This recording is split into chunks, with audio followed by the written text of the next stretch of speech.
What's up, YouTube? Nice to meet y'all, and also welcome back. So by no means do I consider myself a pro mix engineer or anything like that. I'm just someone who produces a lot of my own stuff, and I want it to sound as clean and cohesive as possible without going plugin crazy.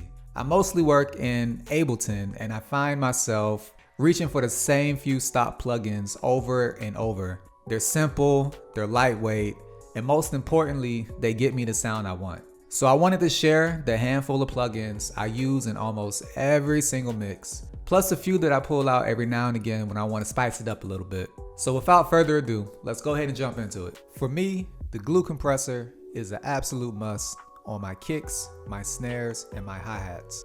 The glue compressor is great for tightening up dynamics, especially on drums. Now let me show you what I mean. Let's play the beat real quick.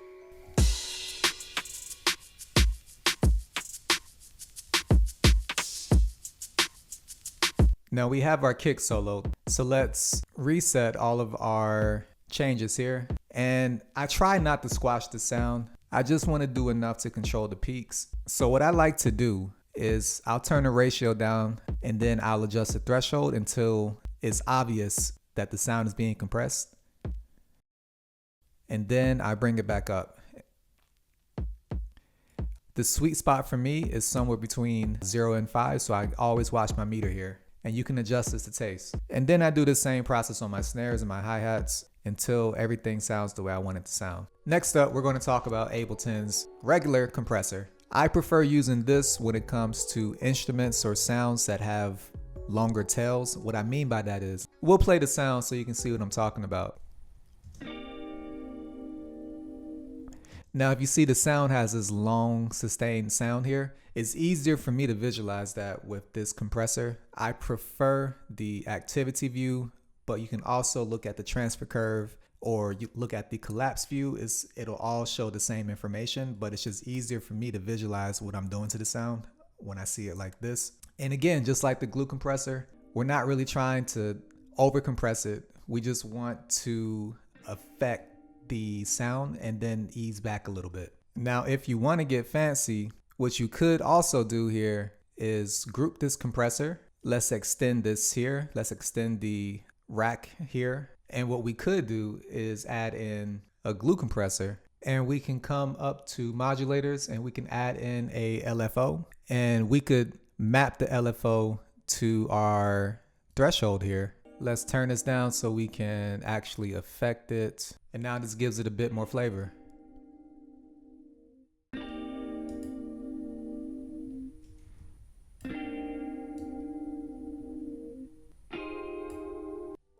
I honestly don't think I've done a mix yet where I don't use EQ8 on just about every single track. It's clean, it's lightweight, it's super intuitive. I'll use it to cut the low end mud, clear out overlapping frequencies between instruments, or just add a little brightness to something that's sounding dull. In this beat that we have here, I'm mostly using it for basic subtractive EQ. We're not even doing anything wild, just carving space. We'll play the beat real quick.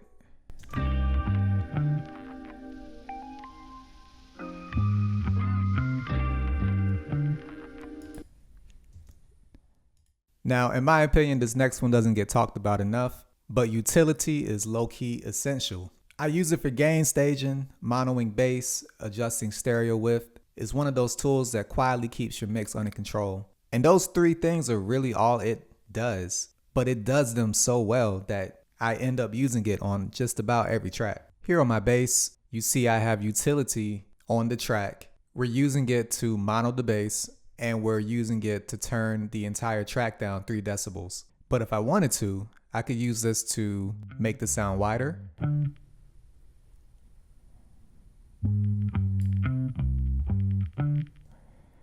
I could pan it to the left or the right.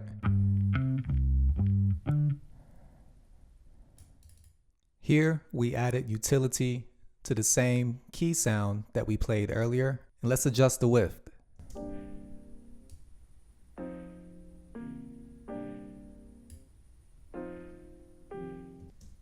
And that's usually how I use it. Super simple, and it does exactly what I need it to do. It's a utility. Now, outside of those three, there are a couple of plugins I don't use every time, but when I want a certain color or texture, they always come through. One of those plugins is Roar. So let's listen to this new beat that we have loaded, and let's apply Roar to the 808.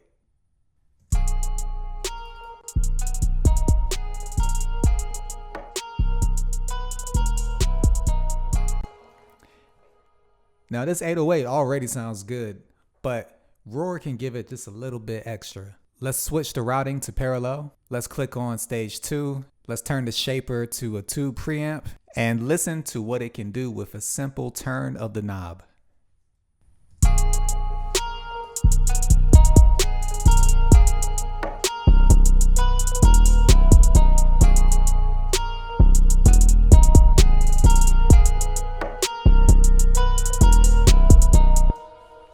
So yeah, nothing crazy here, just a handful of stock plugins that I reach for all the time to make my mixes more clean and more intentional. If you're working in Ableton and you want some stock plugins to keep your workflow clean and simple, these are a great place to start. Let me know in the comments what plugins you all always reach for.